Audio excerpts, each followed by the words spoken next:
I think we can go ahead and get started again. For all of you that are just coming in late, if you could move closer to the front. Again, with the amount of lights that are shining on us here, we can't see more than about halfway back in the room.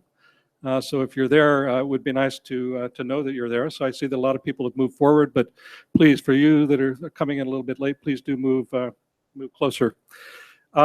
This presentation is going to last until about 1:30. And to start, I guess, go ahead and introduce myself. My name is Kurt Lonsway. I'm the Manager of Environment and Climate Change at the African Development Bank. I won't go under that title. It's quite a lot of different things. Manage all of the environmental work at the bank for operations, as well as primarily the platform for climate finance in the bank as well, and a lot of our work on green growth. So that keeps me busy. Some of my team members in the audience, so it's good to see everybody. So again, thank you all for coming. We have a small but very distinguished panel of experts here on the podium with me today. First is Balgas Osman Elasha, who's a climate change. The second is Cecilia Renado, who's the Deputy Director of the Nubian Vault Association. And the third very distinguished participant is Seth Osafu, who's a legal advisor for the African Group of Negotiators. They've each provided me with their bio, but rather than me sitting here and reading rather, from word by word of their experience, I think what I'll ask them to do when they speak is just to make a couple of opening statements on who they are, where they come from, and why it's of interest to have them on the panel today. It looks like we have a little side meeting going on here. Are we ready, ladies? Okay. So again, to introduce the side event again, it's access to means of implementation, a key concern for Africa post-Paris. Of course, you see now we all know what the challenges are. We've all come from COP21. We've seen that we've made considerable progress in arriving at a stage where the agreements have been made. Paris Agreement has now been ratified. But now we're at the stage, okay, what's next? What do we do to actually implement the Paris agreements? And we see this as a particular challenge for least developed countries, especially for Africa. It's more than just getting the money and then trying to figure out what it is to do. We have a lot of work to now figure out what are the actual concrete solutions that we can do to implement the agreement to reach the objective of getting either reducing the temperatures down to 2 degrees Celsius, or even preferably 1.5 degrees. You've all heard it before. You see it in the news every day. You see it in every publication. People go over and over it. But what can we actually do concretely to make implement the Paris Agreement, where we achieve these various ambitious objectives? So on stage we have a different group of speakers.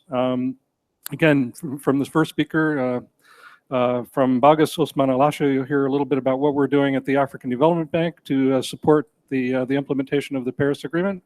Some of what we've done in the past, but also hopefully looking to the future. We also have Cecilia Renado, again, the Deputy Director of the Nubian Vault Association, who's been working in Sahelian countries on appropriate building techniques.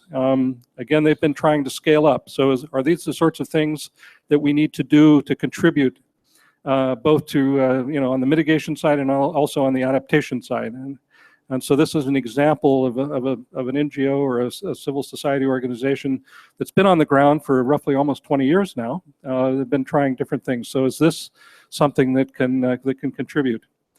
And then finally, we have Seth Osafu, who's been very instrumental in working many years with the UNFCCC. And he's now retired from them, but he's been working very closely with the Africa Group of Negotiators for quite some time. So he has a wealth of experience sort of on the inside of the UNFCCC on the things that the difficult path that it's been to sort of get to where we are today, and hopefully has some visions and solutions on where we can move in the future. So without any further comment, I think I'll go ahead and turn it over. Dr. Bagas Osman Alsha will give you the first presentation. So I turn it over to her. Thank you. Thank you, Kurt. Is it working? Okay. Good afternoon. Thanks all for deciding to join the AfDB and Volt Association side event.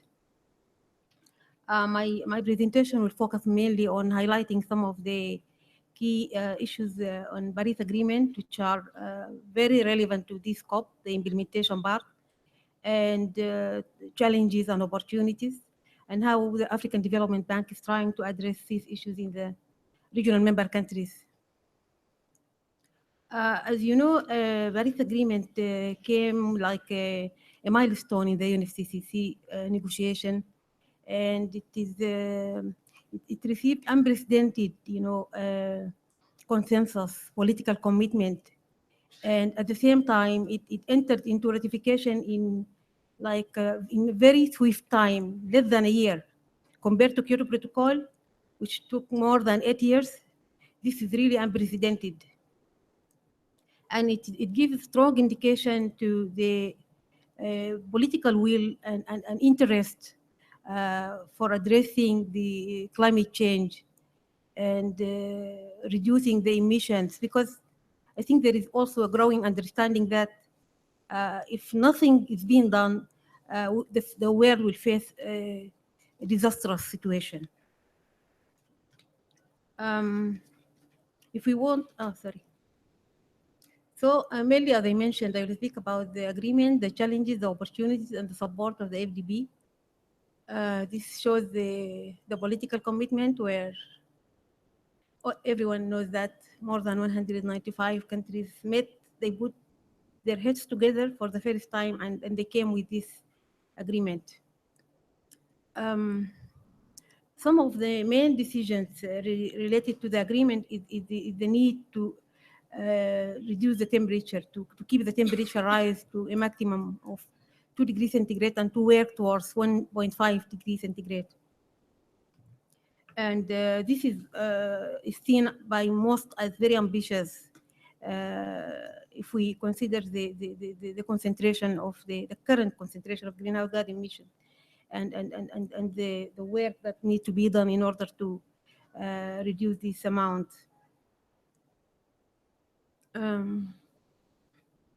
So the challenges, the most important challenge for Africa is that for Africa to enter, to take actions, the issue of capacity will always come. And this time is not, there is no more time for capacity building. The issue is that we need to act fast. So if we came back and speak about the capacity and need for capacity, everyone will be busy trying to bring money just to build capacity in Africa, while the rest of the world will be acting. And this is I think, one of the major challenges. Also for Africa, we need to balance the need for the huge infrastructure necessary for development, for economic growth, to balance it with the need to honor the commitments that Africa is, because this time everyone should take part in the efforts to reduce the greenhouse gas emissions. So it is very difficult to continue with the infrastructure development, which is we know that 60% of the global greenhouse gas emissions come from the infrastructure sector. For Africa, this is a necessity. We cannot stop or reduce the infrastructure development, but at the same time, we need to do it in a sustainable way, what we can call green infrastructure development, whatever, which also need new technology, more finance, and it will be like very challenging for Africa. The other thing is the fact that this agreement is non-binding. that meaning there is no penalties or punishment if countries decided, developed countries decided not to honor their commitments. And of course, it is based on the good faith, and that we cannot like be shamed in front of the international community.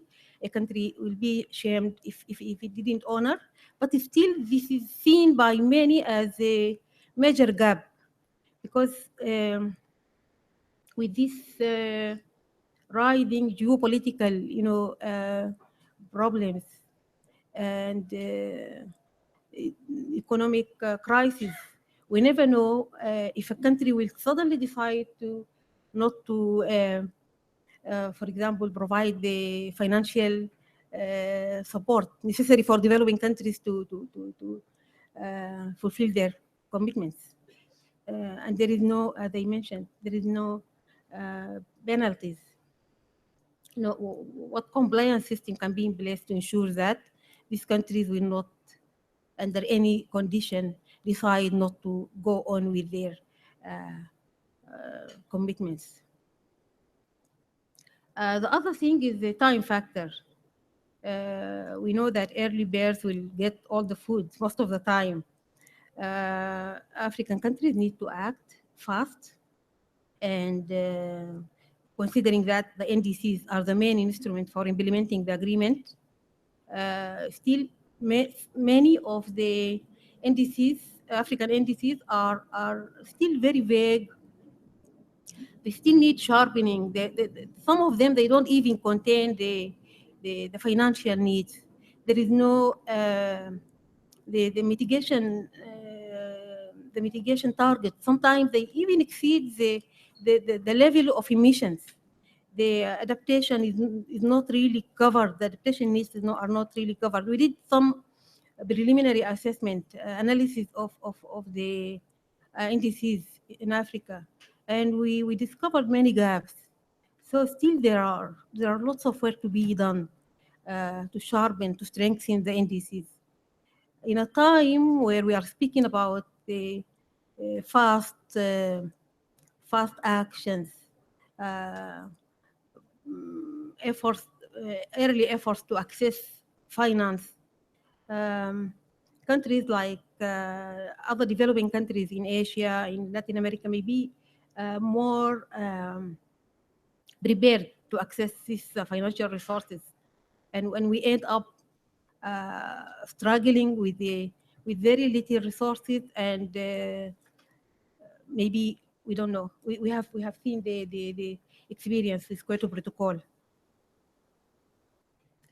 So this is a real challenge for Africa also. In addition, in order to effectively implement the NDCs, we need to create the enabling environment in terms of national policies, regulations, and laws that can ensure the countries are ready to fix their systems. They shift to a renewable, for example. You cannot just shift to a solar system without having the necessary infrastructure in place, the necessary regulations and policies that can encourage this, the investment in these interventions. So a lot has to be done also. And taking into consideration that many African countries have other priorities. They are burdened with issues of poverty, issues of war, conflicts, instability. The time required to make all these policy reforms, institutional setup is really critical. Also, we are speaking about the transformational change, which can be brought with the NDCs and the Paris Agreement. And it is really ambitious if we are speaking about transformation of economy. But what does it entail? It entails a lot of things to have this transformation. It is not like an automatic thing that will happen. As I mentioned, we need to have the infrastructure necessary for this transformation. Okay, I'll be fast. Yeah. Otherwise, will be like just delusional, and a lot of interpretation analysis required for NDCs. We need to know what does implementation mean for policymakers implementing Paris Agreement. What what is the requirement for policymakers? What is the requirement for sectoral planners, for ordinary persons, for communities, for everyone? So there is a lot of analysis and interpretations that is needed. And for this, we need information, which is also a big gap in Africa.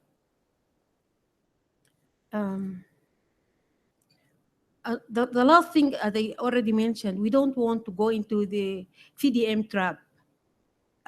Speaking about a lot of capacity building and the need to build the capacity in order to access finance, in order to implement. And by the time we are busy trying to develop capacity, other countries are better positioned to access resources, technical know-how, and everything.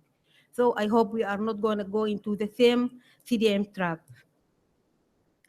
In terms of opportunities, I think we need to address all these challenges in order to access opportunities. We can transform the challenges into opportunities.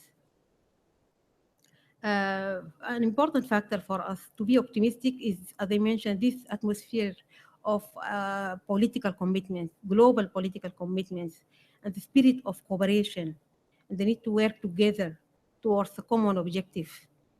So if we can build on this, I think where the global community can start acting. Also, the other thing is the progress on the clean energy technologies. Actually, this is growing very fast in terms of efficiency, in terms of cost effectiveness.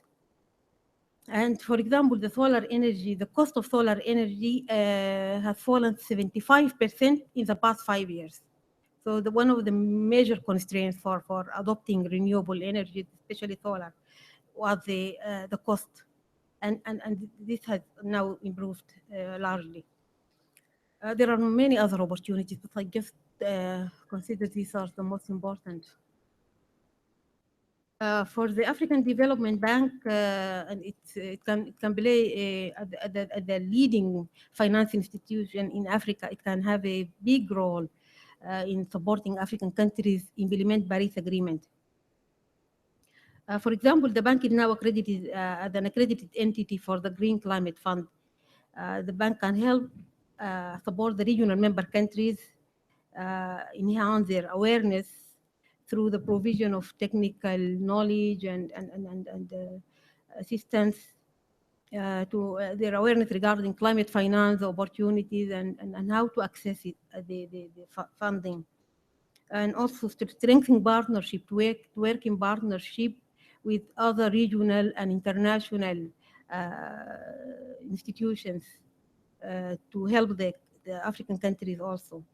And also to provide, as I mentioned, climate information and to help in the monitoring and evaluation. Because at the end of the day, we need to see achievements. We don't only want to implement activities and without knowing whether we are going in the right track or not. Still, all this is the process of learning by doing. The African Development Bank climate change agenda is based largely on the understanding that promoting sustainable development for Africa and addressing climate change are complementary activities. So it's always seeking to mainstream climate change into the development and bank's investment and so on. Also, as I mentioned, the bank is committed to support the countries to access the climate finance. This commitment underpins its climate change action plan for 2016-2020 and the 10-year strategy, which have the major objectives, the green growth and inclusive and green growth. The bank is also helping the countries transform to economic growth and drive the transition towards green climate resilient development. It will also support the implementation of NDCs in Africa, as I mentioned. The bank is hosting the New Energy Initiative and the Renewable Energy and the new energy deal, which had a goal of achieving universal access to energy in Africa by 2025. The bank is also committed to triple its annual financing to reach 5 billion by year by 2020. And this will increase the climate spending by 40% of its total new investment by 2020. 50% of this will be committed to adaptation, and 50% for helping countries mitigate the greenhouse gas emissions. Also, the bank will work to help regional member countries undertake the necessary policy reforms and put in place the enabling institutional and legislative, regulatory, and budgetary frameworks. Going forward, the AfDB will work to ensure the NDCs are integrated in all other relevant initiatives by the bank and operationalized by the regional member countries. Yeah, thank you.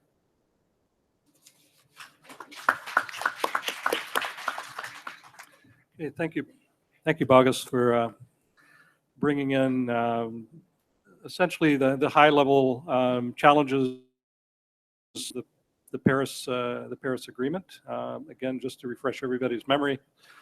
Also, some of the challenges that we see that we face in particular, specific to Africa, and also some of the opportunities on the way forward. Some of the things that we're doing at the level of the bank.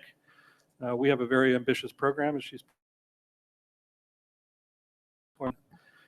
continuing with our 10-year strategy of green and inclusive growth, and also the amount of financing that we plan on bringing to the table. It's just going to be a challenge. It's more than we're doing at the moment, so we'll be looking to ramp up our own financing to be able to provide some of the financial support that's required for the African countries.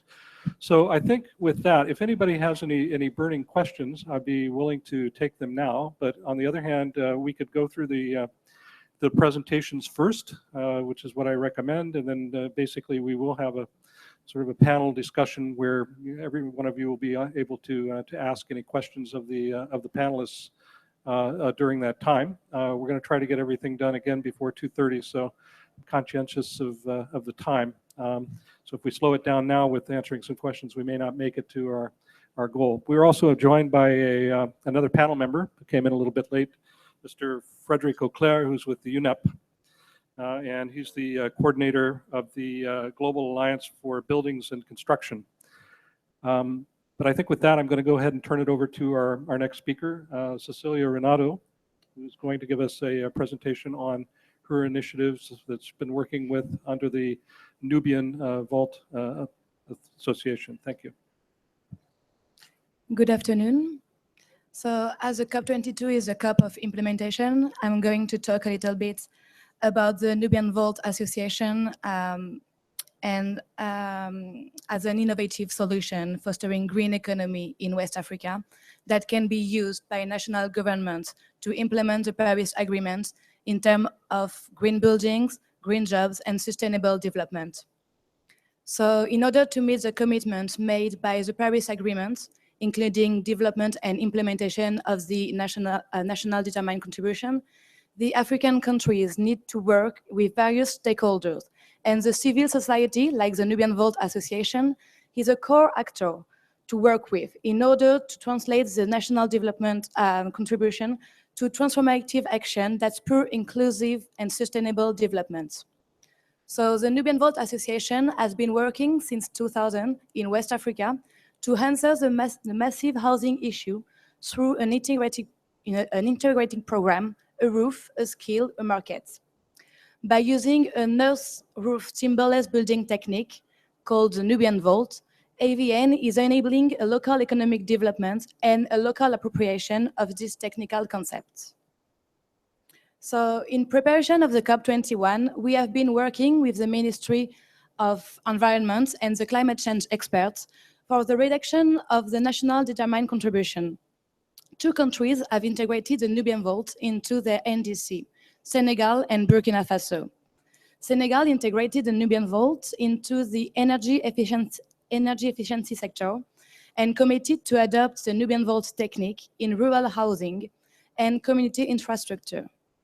Burkina Faso integrated the Nubian Vault into their housing and urbanism sector program and committed to enhance local materials and the promotion of the Nubian Vault in rural and semi-rural areas.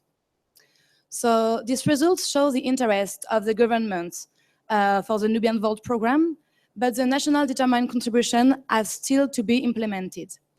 The objective of this side event is also to discuss the opportunity and challenges for effective and active participation in the implementation of the Paris Agreement and how the different organizations that we'll be presenting today can take part in it.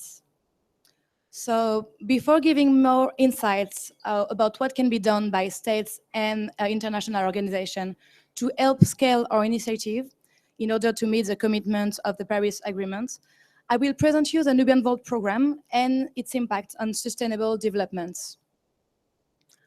So to understand why the Nubian Vault concept is so appropriate, it's important to understand the environment and housing issue in West Africa. In West Africa, for millions of people, housing is too often precarious or inaccessible. Because of deforestation and demography, traditional building techniques using wood or straw are no longer feasible, and people have no other choice but to buy very expensive and inappropriate iron sheets for their roof. This situation is getting worse with the consequences of the climate change. However, it is crucial that people have access to appropriate housing, which means at the same time decent, affordable, and sustainable.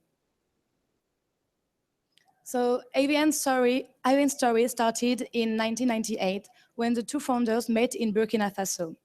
Together, they decided to conduct trial in order to know how it was possible to build house building without any timber formwork, using only sun-dried mud bricks. So as they succeeded, they discovered what they have done, not a simple technical experiment, but the real solution to reverse the vicious circle of poverty in which millions of families are trapped. This is why AVN disseminates a low-tech, low-cost, low-carbon construction technique, the Nubian Vault, which is very appropriate to the local needs. The Nubian Vault is an age-old timberless building technique originating in Upper Egypt and historically unknown in other parts of Africa.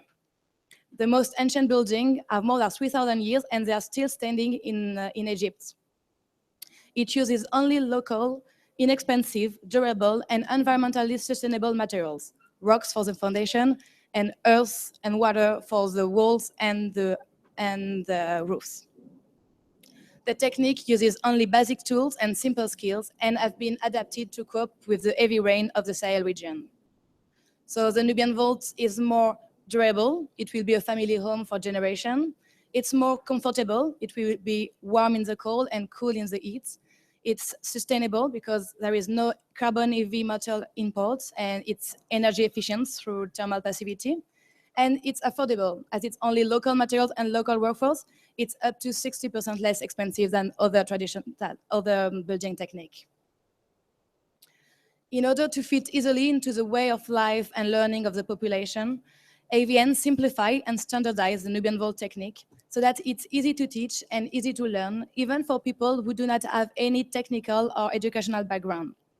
Nubian Vault mason can be experienced masons or in construction company, but most of the time they are farmers working as farmers during the rainy season and learning how to be a mason and working as mason during the dry season.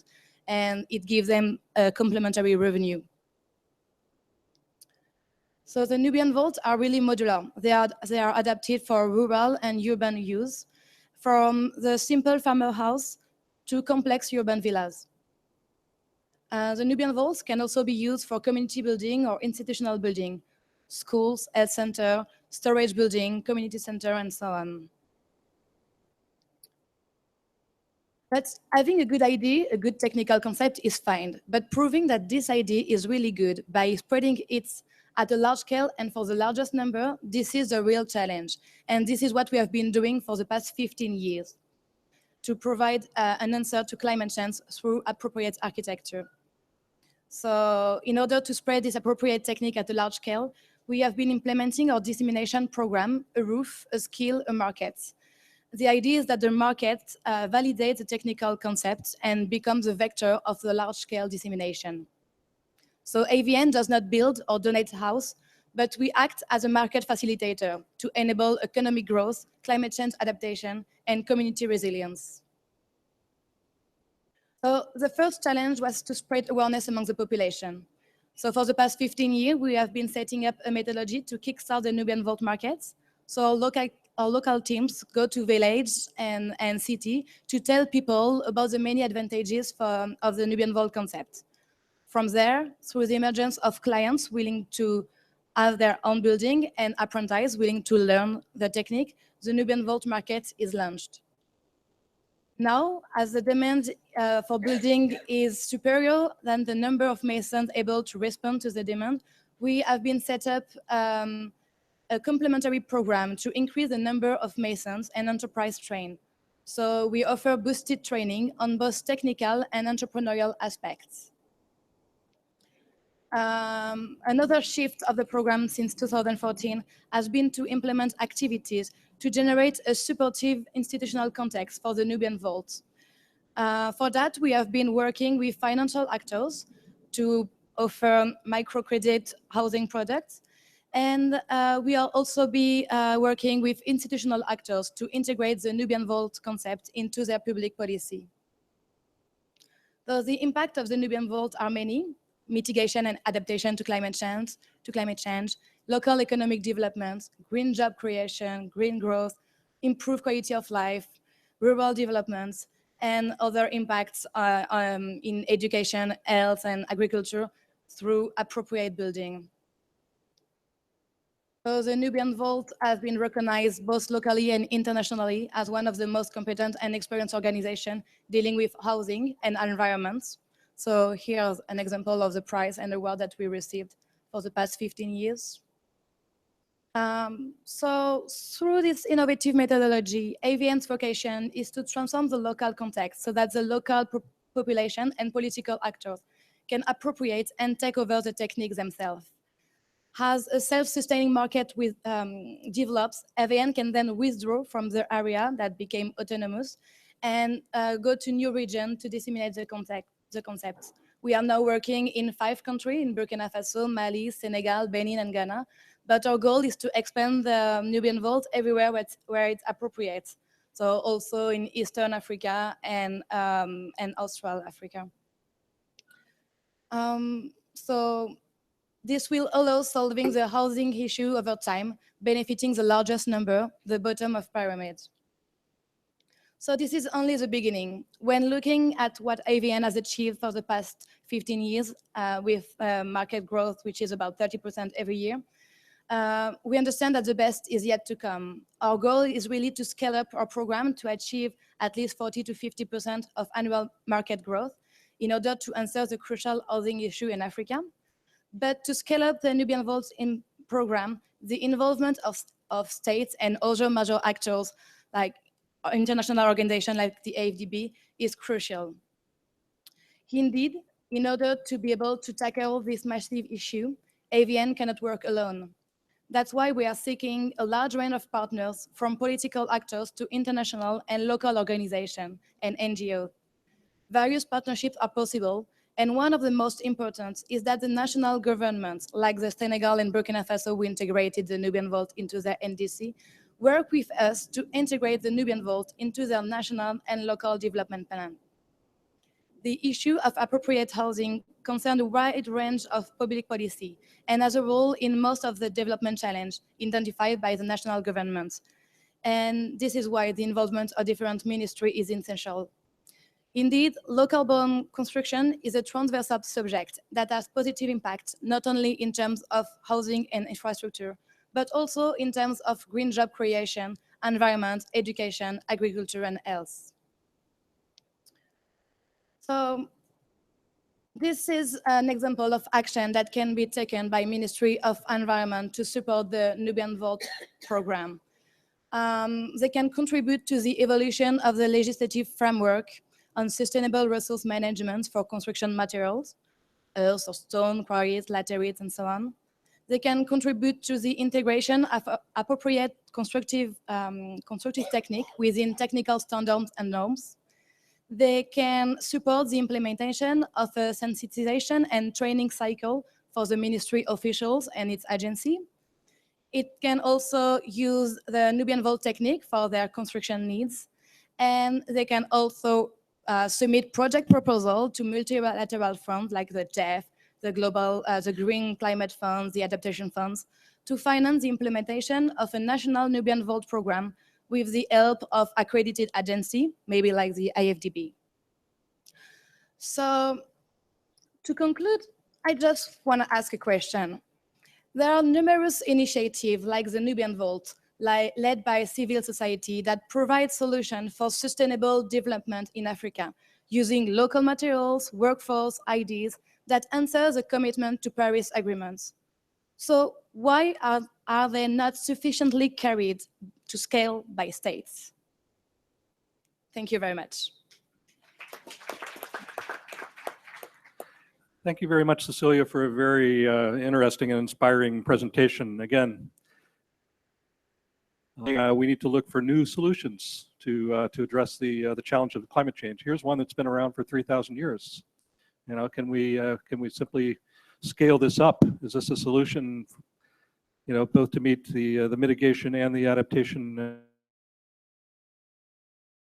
So we don't need to necessarily always come up with new things. I mean, here are things that have been around for a long time, maybe just unknown in other parts of the world. Of course, it may not work if you try to put up something like this in the tropical climates. You know, just given the humidity, et cetera, may make this type of construction not suitable. But for those of us that have, you know, lived and worked in Africa, and I've lived, you know, many years in the Sahel, the Sahara, unfortunately under a tin roof, simply because, you know, tin roofs are good at, you know, shedding rain when the rain does come, but I can tell you they're incredibly hot inside unless you have air conditioning. That's not very energy efficient. But if you're in a construction like this, the first thing you notice is the fact that it's extremely cool, because the ceilings are high, and the building material keeps the buildings very cool. I was amazed. I mean, and this stuff has been around for a long time. So this is, you know, not only a building construction technique, you know, that's good in itself, but it also helps reduce the energy needs. So maybe this is a solution. And again, when we open it up for questions, it'll be interesting to see what your questions are. And maybe you also have some comments that you're willing to share with us. Given the fact that we're again racing against time, I think we're going to go ahead and turn it over to Frederick Auclair first, and then we'll have Seth come in at the last, because I think Frederick is probably, I don't know if you have a presentation, Frederick, or not. He's also working in the building area, building and construction. So I think these two presentations may be somehow linked.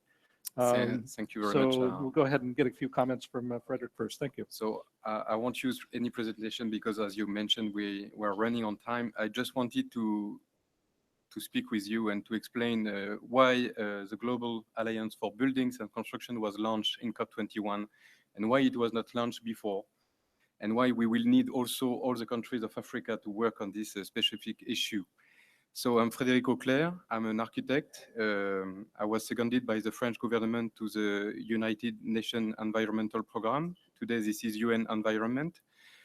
And the idea of COP21 were a lot of different categories in the UNFCCC. We are speaking about the forest, agriculture, ocean, energy efficiency, cities, and so on. And slowly, we understood that the building is also a case of for the environment. This is not something to see after all the issues we just discussed about. Because when we compare the buildings and the transport in terms of emission, this is almost the same balance.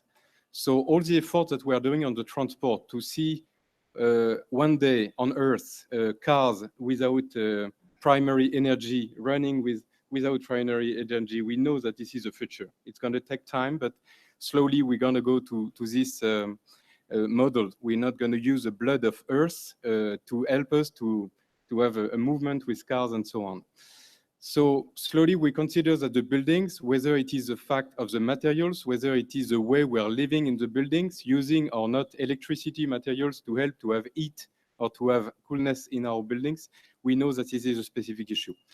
The problem is when I compare the car, whether it is in Cameroon, whether it is in Brasilia, in Mongolia, in Russia, in France, and so on. This is almost the same technology. And this is not so difficult to have a discussion with all the constructors to say, how can we manage to try to change things? In the building sector, you go from a country to another. This is absolutely not the same way. This is not the same climate. This is not the same culture. This is not the same ministers in charge of the construction. Sometimes this is the president. Sometimes this is the ministers of cultural affairs. Sometimes this is the environment. Sometimes this is public transport and so on. So we know that the target is especially difficult to help people to be all around the table together to discuss about it. As an architect, when you want to design a building and when you want to help this building to become a reality in the three-dimension world, you have to be with numerous of people around the table. You need to have the bank, you need to have the insurance, you need to have the customers, you need to have the engineers, the architect, you need to have the builders, and so on and so on. And you have to be also with the neighbors to be sure that it's not going to be any disorder for the way you are constructing in a village or in the city and so on. So we thought that for the Global Alliance, it will be the same. We need to have state actors and non-state actors. We need to have state actors, and in the non-state actors, we need to have private company, we need to have architect, engineers, and so on and so on. So this is the way we try to launch for the Buildings Day of the COP21, the 3rd December 2015, this alliance. The moment we say that, today we are 23 countries.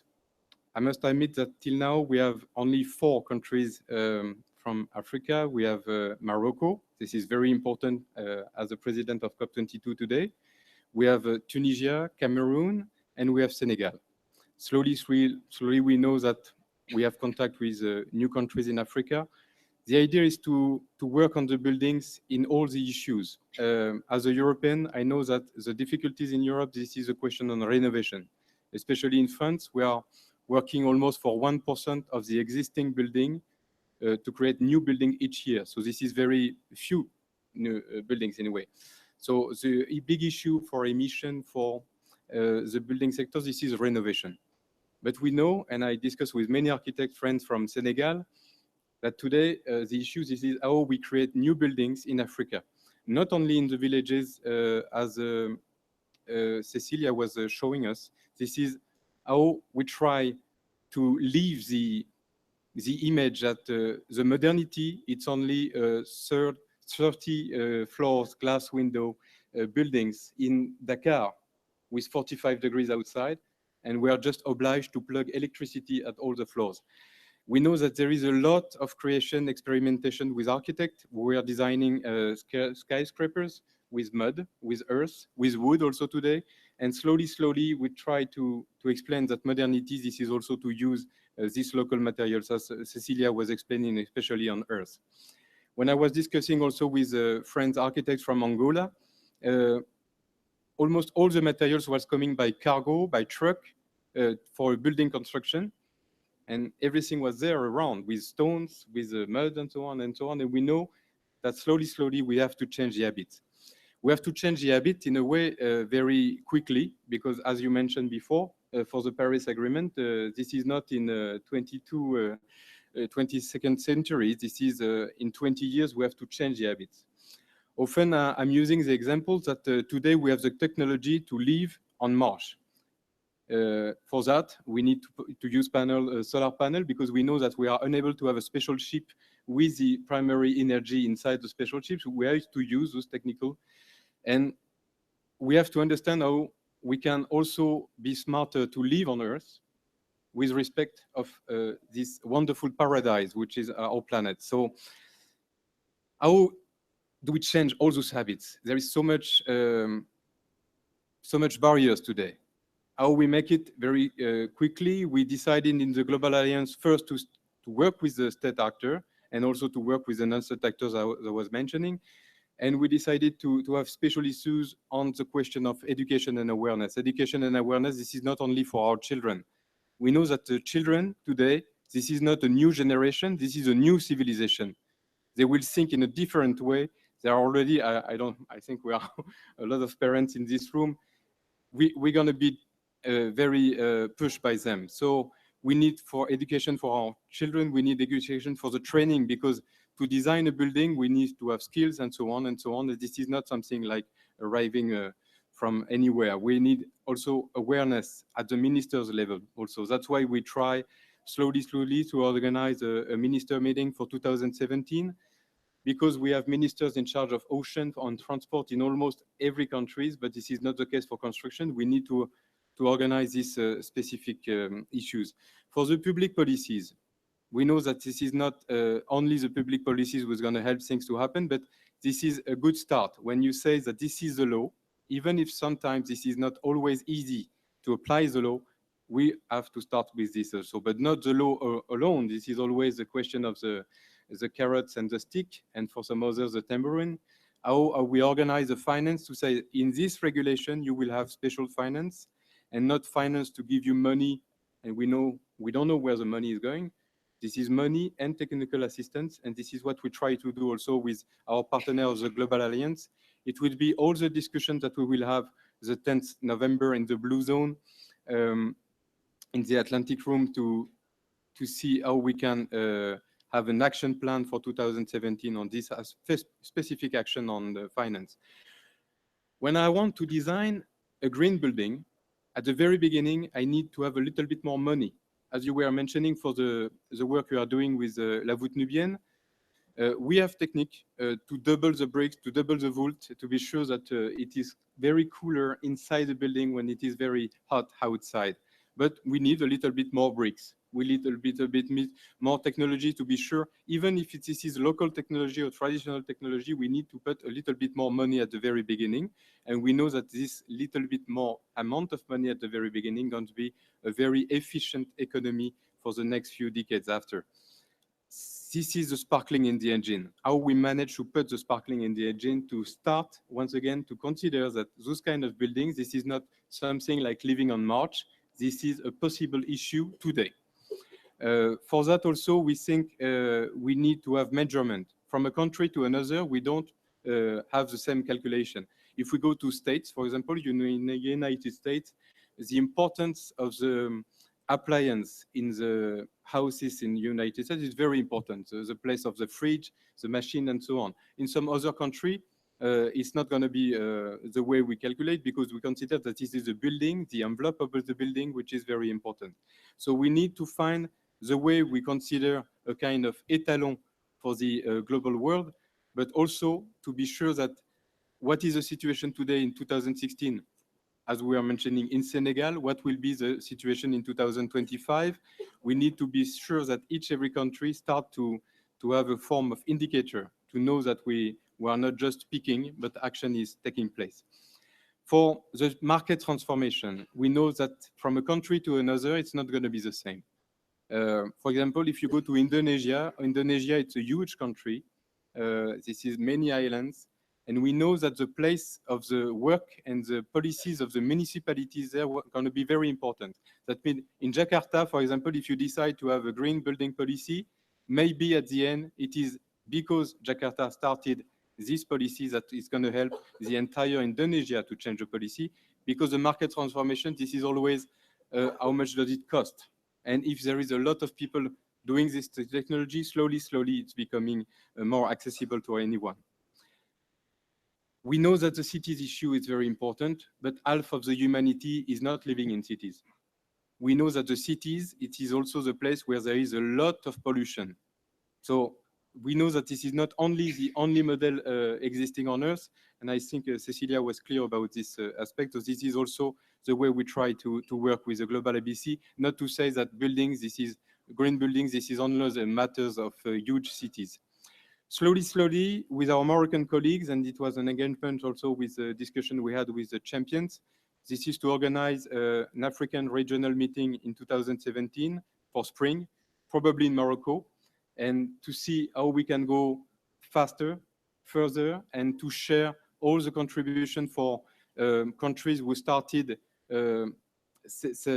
decades ago already to have a tax regulation, finance issues, and so on, to see how we can go faster for the African country where things are often already existing, But we need, once again, to start, as you were mentioning, Mrs. Olze. So I don't want to take too much of your time, just to tell you that the 10th of November, this is a Buildings Day of the COP22. This is very important for us to be sure that you will be there also to share with us your experiences. And for 2017, the idea is to go for action plan, and we don't have enough time for our children now. Thank you again for your attention. Thank you, Frederick. I think that presentation followed very well from the previous one. Again, looks like if we don't get it right, maybe we're going to have to look at moving to Mars and living there if we don't manage to fix the problems of our own planet. So hopefully that's not going to happen. Very quickly, I found it very interesting that he mentioned that basically the emissions from buildings is essentially the equivalent to emissions from transport. I wasn't aware of that. So that's something that I can take away from this presentation. Again, I thought initially you were sort of talking to a larger scale of buildings, especially when it comes to getting all the right people around the table. You left one person out, and that was the lawyers. So maybe if you get the lawyers there, nothing happens. But with that, we do have a lawyer on our left who's going to talk to us a little bit about his experience, long experience working with the UNFCCC as well as supporting the African negotiators. And then we'll hopefully have a few minutes we can open up to the audience for questions. Thank you. Thank you, Kurt. I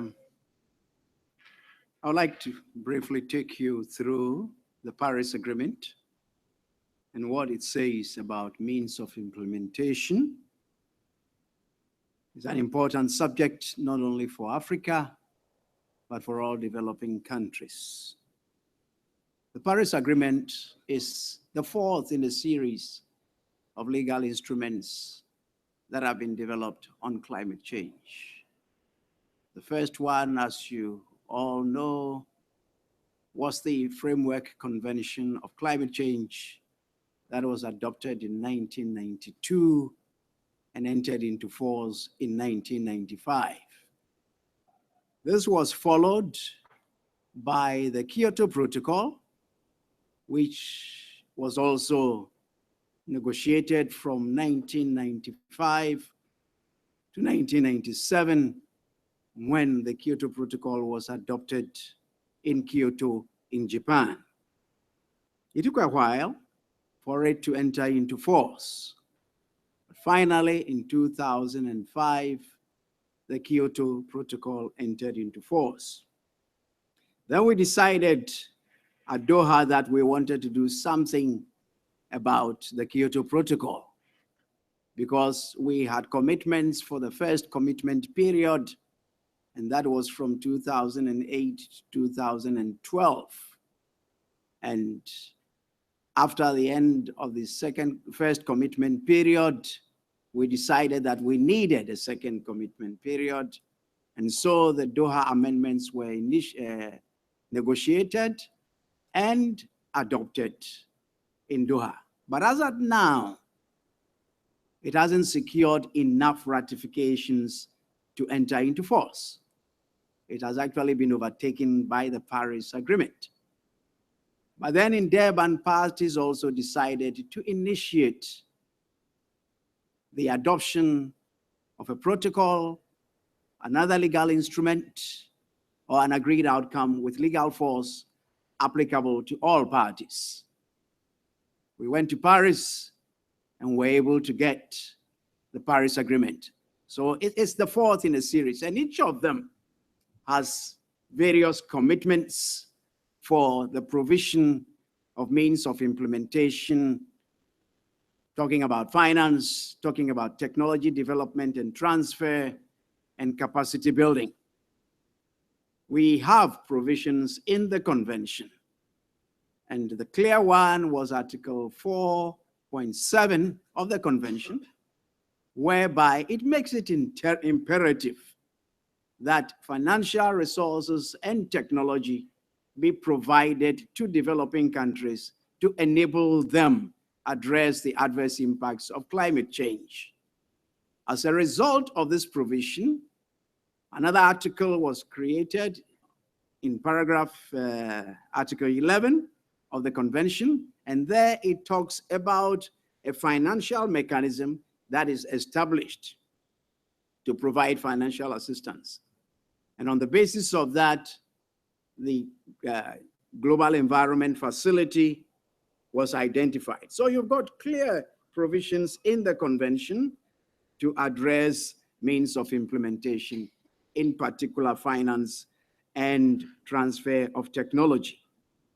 The Kyoto Protocol came up with the Clean Development Mechanism, and this was to enable developed countries to support sustainable development in developing countries. A number of countries benefited, but Africa did not benefit as we had all expected. And as of now, we continue to mourn why we were left behind by the Clean Development Mechanism. Now we have a chance in the Paris Agreement, and it has certain unique features. One of the unique features being the INDCs that were introduced. And the INDCs require all parties to come up with plans, with targets as to how they are going to address climate change in their countries. Now, you will find that, or maybe you may have heard, but some African countries were assisted in the preparation of their INDCs. And unfortunately, the experts who were assigned, in most cases from Africa, to assist those countries, did not do justice to those countries. Why do I say that? They prepared targets for them which are beyond anything they can accomplish. And now that it's coming into force, they are wondering how they are going to meet those targets that they have set for themselves and which have been included in their INDCs. So this is a major challenge that Africa faces when it comes to implementing its INDCs. Article 10 talks about provision of technology, in particular to developing countries. And then, of course, we've also got the financial mechanism that has been providing assistance over the years, but in particular with the Paris Agreement, we have the Green Climate Fund. But there are other existing funds. We've got the GEF, we've got the Adaptation Fund of the Kyoto Protocol, as well as the LDCs Fund and the Special Climate Funds. There are quite a number, but I think the figures in the GCF beat them all, 100 billion per year by 2020.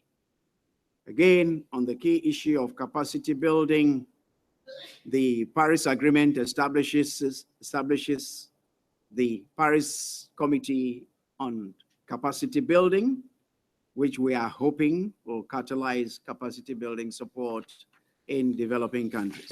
Now, briefly about some of the challenges that Africa has been facing in assessing funds in the development of technologies and also in capacity building.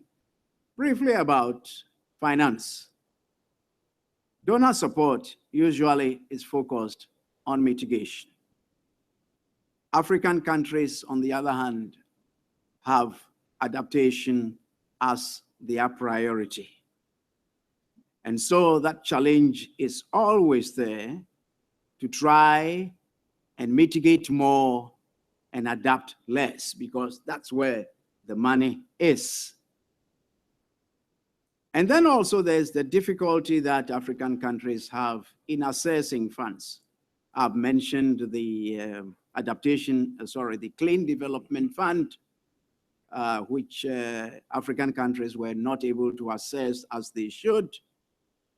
We also have the Adaptation Fund, where we were hoping to do better. I don't think we've fared that well.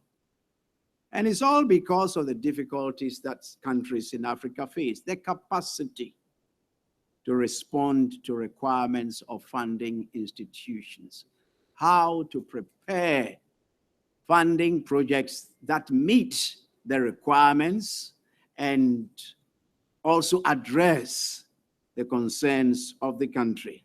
So that expertise in a way is lacking. And that is something Africa needs to look at if we are going to be able to assess the funding that has been made available in the Green Climate Fund. And then also there's a problem at the national level, lack of coordination. There are some focal points and negotiators. When they go home, that's the end. They've finished the meeting. They don't pass on the information that is needed by other government sectors or departments to be able also to come in so that there's coordination at the national level. So we have that problem also at the national level when it comes to finance. The people here go from the Ministry of Environment, basically. We're talking about funding from the Green Climate Fund, the Adaptation Fund. At the national level, sometimes all funding issues are delegated to the Ministry of Finance. And there's very little communication between finance and environment. So at the end of the day, the country suffers because the Ministry of Finance is maybe focused on more important issues than on climate change issues. And so we face that problems. But I will limit myself to that. On technology transfer, I've been in the UN since, well, I was in the UN in 1990 and retired in 2008. And I've heard a lot of talk about tech transfer, but I've yet to see it materializing in reality. A lot of discussions, a lot of committees, a lot of seminars and workshops, but how much technology has been transferred? We talk about intellectual property rights. And so the technology that is available cannot be transferred easily. It belongs to the private sector. And the governments in the developed countries say that we cannot force the private sector to give you the technology. If you want it, you have to buy it. So that's the problem. What is the appropriate technology for us? I think with regard to housing, we've just heard a few things from Cecilia about how they are using local material. We have a fancy for imported things in Africa. Buildings, glass buildings, and the windows, you know, we used to have wooden windows, or we even had louver windows. Now we are on to sliding windows, windows that close and there is no ventilation. So you are in a mosquito-infested area, the temperature is hot, your window is sliding, you cannot open the window because the mosquitoes come in and you are caught in between. So the technology that we need, or the local tech, it's there. It's there. Even if we are modernizing, it is still there.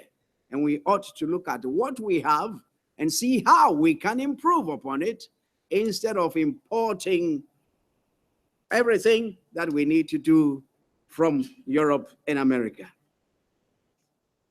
So the need to enhance indigenous technology. Let me give you a little example about technology. I was in Burkina Faso not too long ago. And Burkina Faso has been exporting tomatoes and onions to Ghana. And when I went there, what I discovered was that the technology they were using to improve tomato production and onion production was not rocket science.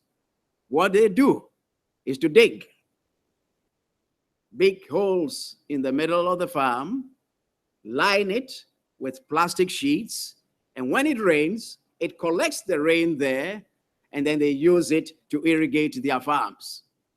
They didn't build fancy dams, but they used the technology that they have, very simple, to be able to produce tomatoes and export it to my country. And I was ashamed. I went back and I told them. Now, I'll jump on to capacity building. Again, lots of workshops, lots of seminars. Fortunately, we've got in the Paris Agreement the capacity building initiative. I hope for once it will be practical. It will come up with something practical that we'll be able to implement and see and say that capacity building has been of great benefit to Africa. We've been looking at the skills available. The farmers need very, very simple technology to be able to improve on their production and to deal with the problem of drought, which is so prevalent on the continent. Our artisans. Now you get people like electricians who do the wiring in our houses. Some of them, I'm not sure, have heard of solar panels. So there's a need to get the information way down to them. Sometimes it takes one solar panel to provide a few electric bulbs for a household or solar lamps. So we need to educate them, get the information to them, build up their skills. And I know you're worrying about my time, but let me conclude with this. The Montreal Protocol is a great model to reduce ozone depleting substances. They have these substances in refrigerators and air conditioners, and they have a high ozone depleting potential, but they also got high global warming potentials. And so what did the Montreal Protocol do? They trained the artisans at the national level, the technicians who service air conditioners, who service refrigerators. And as a result of that, they have been able to achieve their objective. So I think we need to go down to the very local level, domestic level, enhance the capacity of people who work in our villages and our towns. And I'm sure they will also be able to make their contribution to addressing climate change. Thank you. Okay, thank you very much, Seth. I think you've done a good job of sort of outlining the various, how should I say, the arduous path of getting where we're at today as far as reaching the Paris Agreement and all the various other things that have been tried and not necessarily worked, especially for Africa in your 18 years of working with the UNFCCC and continuing to work with us today. And also like the fact that you ended with some proposals on some solutions that we can look at. Again, the model of the Montreal Protocol. And again, I think this ties in very well with the other presentations that have been done. We only have very limited time, so I'm conscientious that I want to make sure that we do get some questions from the audience. I understand there's a microphone up here. Somebody's going to come and give it to you. So if I can see a show of hands, I'm going to ask you to introduce yourself, and you're going to have to be short. You're going to have to ask questions. You won't be able to, unfortunately, give us another speech. We have roughly 5 or 10 minutes to share among all of you. I can see at least 4 hands at the moment. I'll start with one, go in the back, and then we'll finish up with 1 or 2 more. No more new hands yet. I'm going to take the first 4, and then we'll try to get more after that. So if we can go ahead and start with the people. Introduce yourselves very briefly and be very, very short, and address your question to particular panelist on who should answer. Thank you.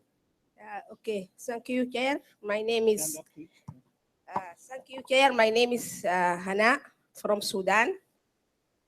So as we agreed in Paris that climate-friendly national policies are central to successful delivery of Paris goal. And this is especially because the agreement success to reset the full implementation of the global goal set of National Climate Action Plan. So to implement that is plan and policies, the question how the developing country, particularly the vulnerable one, integrate the climate action and implement a sustainable sustainable development and risk management goal across all sectors and ministry within the context of the national determined contribution. So if we put these challenges, we need effective implementation.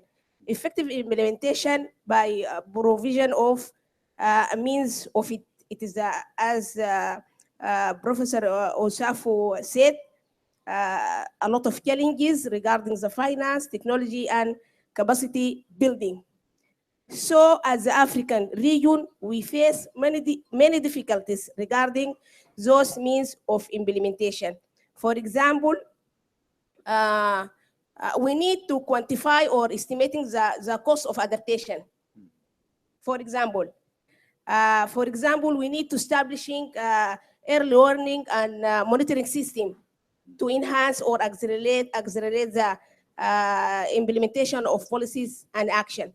So I think we need to speak or to set a real problem in Africa regarding those three means of implementation. Okay, thank you very much. I think what we want to do is we want to keep it to questions for the panelists. And if you need to engage with any of the panelists offline, you can do that afterwards. Thank you for that. So let's move down. Let's move down here. We'll take one question from the front.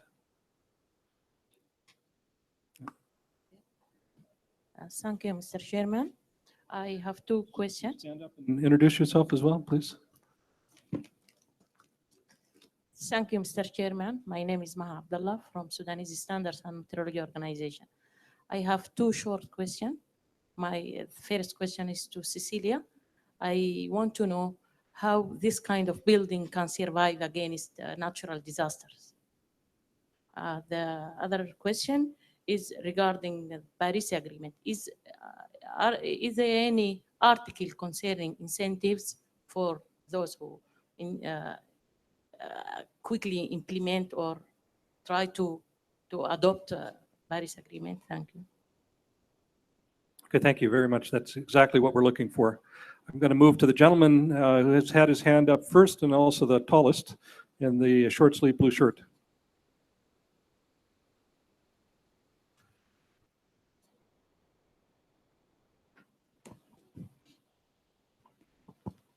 Thank you.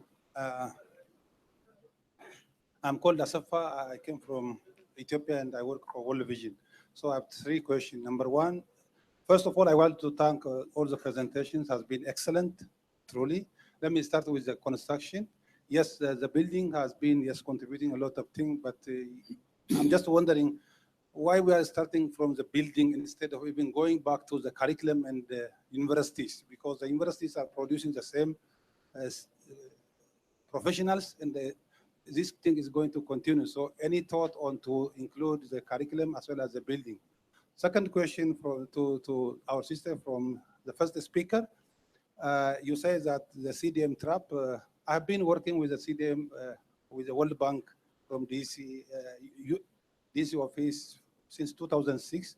And I want to encourage Africa Development Bank because there are a lot of things which has been, we need to learn. As an African, we need to learn what are the faults that Africa, we couldn't make it from the CDM because that has been done by World Bank.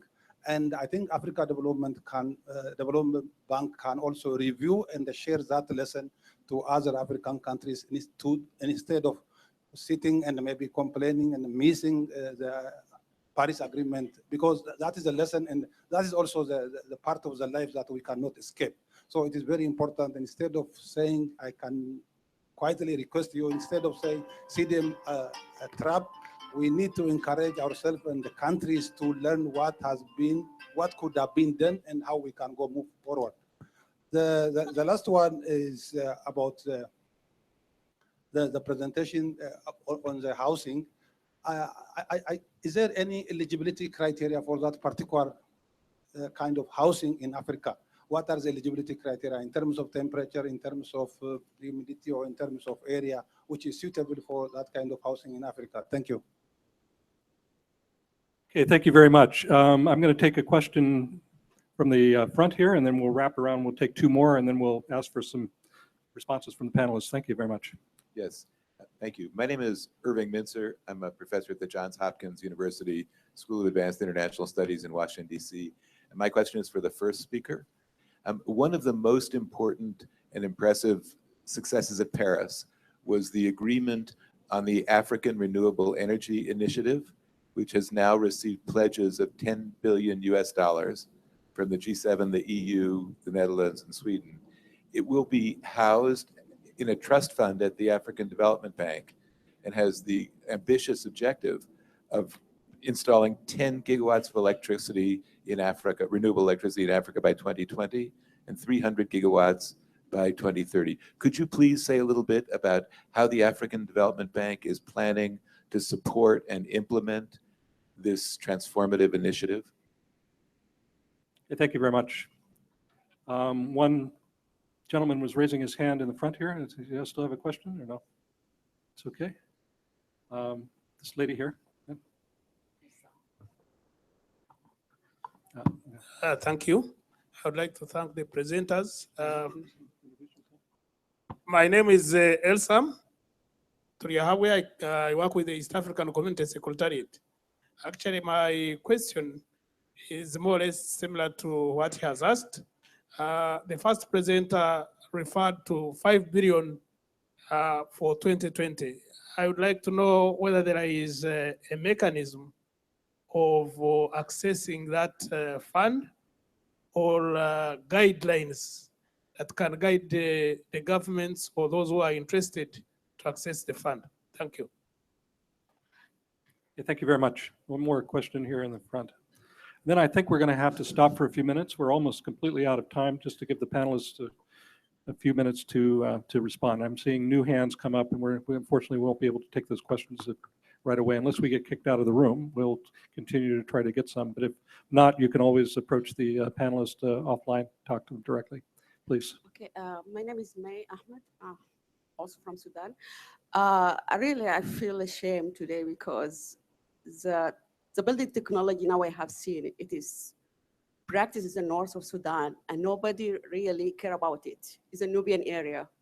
So really now I feel that we need to learn about the indigenous knowledge we have and really make it like building our resilient capacity. So my question here, how the bank can help us to upscaling this type of buildings for rural area. Okay, thank you. I'm going to go ahead and ask the panelists to address the questions that came to them. Unfortunately, we're just running out of time, and so that's the curse of having a very interesting topic to talk about. Again, very stimulating, but just not enough time to respond. Maybe to accelerate things, there are two questions I'm going to help maybe bog us with, and one is on the Africa Renewable Energy Initiative. Again, it's going to be coordinated at the African Development Bank. The actual trust fund or the fund has not been set up yet. There has been a commitment made by at least two governments, the government of France and in Germany at the last COP, and there are probably others behind that, to channel significant financing into renewable energy. A lot of that will be done through existing climate finance instruments, either bilateral or the multilateral ones and the new ones, the Green Climate Fund. And we're hoping also that some of that funding will be channeled through the African Development Bank, but not all of it's going to come through the African Development Bank. This is an initiative that's going to be multiple partners working to how should I say, upscale renewable energy in Africa. We also already have some initiatives that are ongoing. Those will be more or less, they'll be working very closely with the Africa Renewable Energy Initiative to basically the things that we've learned in the past to see how that we can also upscale and accelerate what we need to do in the future to reach that target. It's not going to be done alone by the African Development Bank. There'll be multiple partners. The other thing is the $5 billion of financing. That's a commitment made by our president that by 2020 we will be channeling $5 billion of our own financing into climate finance, which is about 40% of what we do at the bank. So it's an objective. The governments already have access. All the African governments are the members of the African Development Bank, and they have different mechanisms to access that financing, and they know how to do that already. But the interesting thing is that they're going to have to probably look at their indices, okay, and basically start to tighten those up, because a lot of the financing that the bank will be trying to channel in the future will be related to addressing the challenges of climate change. So it won't be just business as usual coming and saying we need money for X, Y, and Z. A lot of that money now is going to have to go into climate change related types of activities. We're only a small player in the overall Africa continent, but the financing that we do have and that we will channel will be related to climate finance increasingly over time. And the African governments are going to have to recognize that as well. And they're doing it, again, starting with the challenges with the NDCs Seth talked about. They're going to have to get on board, and we're going to have to start working with the right partners to make that happen. So, Bagas? I will try to respond to the question by Hannah regarding the issue of mainstreaming. We know that mainstreaming is very important. Mainstreaming climate change into development plans and strategies is key to each implementation. But it is always like mainstreaming is just done at the document level. The practical implementation still remains a challenge. And of course, to mainstream one activity or one action in another action or another plan, it needs its own budget. So unless mainstreaming considers the finance right from the beginning, it will end up in the shelf, like what we see now. So there is a lot of calls and many documents with mainstreaming climate change into development, mainstreaming climate change with other conventions, biodiversity, desertification. But in practice, nothing is really being done. And the question of how, I think this has to be addressed at maybe at the country level, or we don't know, even at the global level, because since this fragmentation of funds and conventions, they don't really, there is no real integration at that level, and it's very difficult to have it at the lower levels. The question regarding the role of the bank in promoting this or helping countries access technology. The bank work on, like demand driven. So if countries decided to partner with the Nubian Vault Association and they came up with a proposal, the bank can help fund it, but it has to come from countries. Thank you.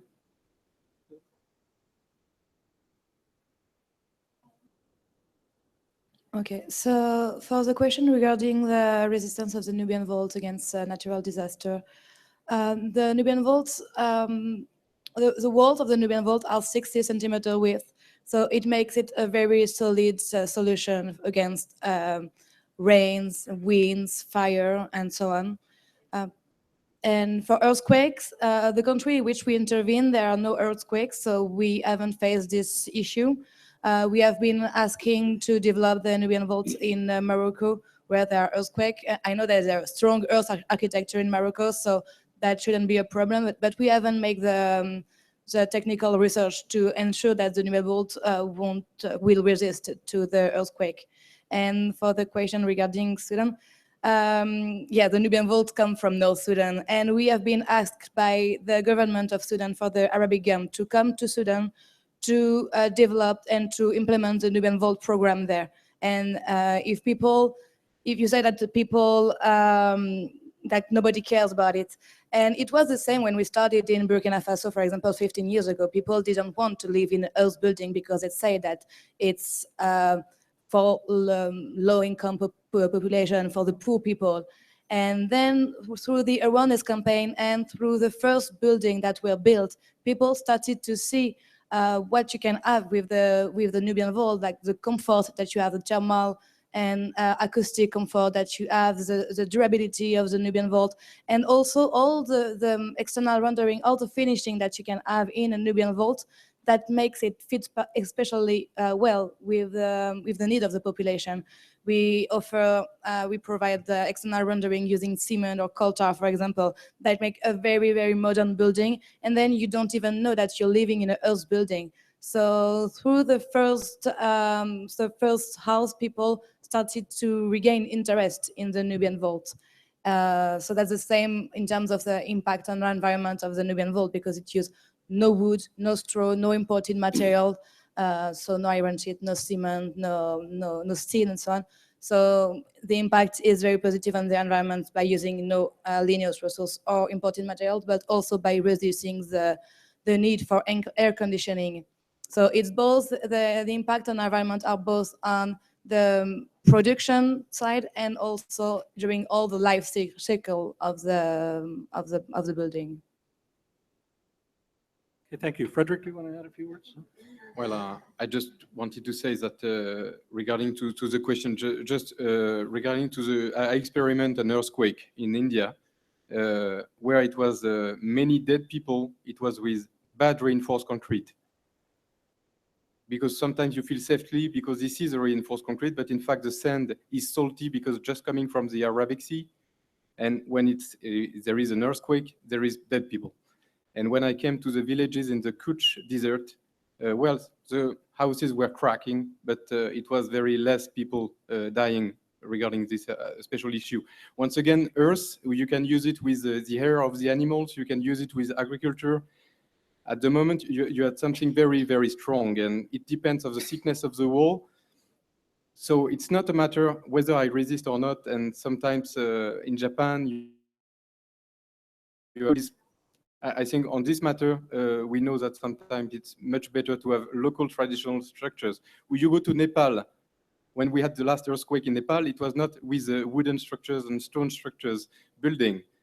Once again, the dead people, they were in those new buildings with cement coming from India, stuff coming from China, and we lose the technology who was there for centuries ago. So I think slowly, slowly, we just have to come back smarter and to use passive solution for houses.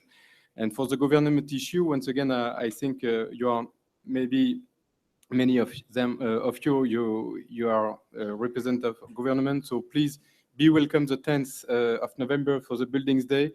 And let's see what we can do all together. Once again, it's not going to be one solution here, one solution here. This is the addition of all the initiatives happening on Earth today who's going to change this world. And this is up to us to decide where do we want to live, once again. Thank you. Thank you very much. Seth, you would want to wrap up with a few words, and then we'll close the session. Yes. I was asked whether there are any incentives to implement the Paris Agreement. I think there is a lot in there that could help us all, keeping global temperatures at 2 degrees and, if possible, 1.5 degrees. I think if we can achieve that, this world will be a better place for us. There are a number of things in the Paris Agreement, those that address red issues, loss and damage, capacity building, finance, and so on. I think if in the implementation of these provisions, we are able to do it effectively, then I think we will make a lot of headway. But I think the challenge for me, as I see it, is that we have got this treaty entry into force, and yet the modalities for its implementation have not been developed. The convention had a number of years to prepare. So the moment it entered into force, implementation began. The same with the Kyoto Protocol. We had 7 years to prepare for implementation. I won't talk about Doha, it hasn't come into force. But the Paris Agreement enters into force in 10 months. We are so zealous, we're so excited to see it done, and it's now that we are going to fight over how to implement it, how to obtain consensus on the modalities, on the rules and regulations. And I hope we can do it fast. But if it's going to take time, then it won't help us. At the time we were talking in Durban and Paris, we were all thinking about 2020. And that was going to give us 4 years or a little more. Now here we are there already. So how do we start the implementation? Thank you. Okay, thank you very much. Please join me in giving the panelists a round of applause. Unfortunately, we've gone 5 minutes beyond what our drop dead time was, and I'm lining up outside the door trying to come in. But thank you all for being a very attentive audience. I hope the subject matter was very inspiring and informational, and will help you, as Seth says, fight now to implement the Paris Agreement. And again, we've heard from some of our panelists today on what could be some of the solutions. If you have any other questions you want to ask, please do approach them. I'm sure they'd be willing to take some questions. Thank you.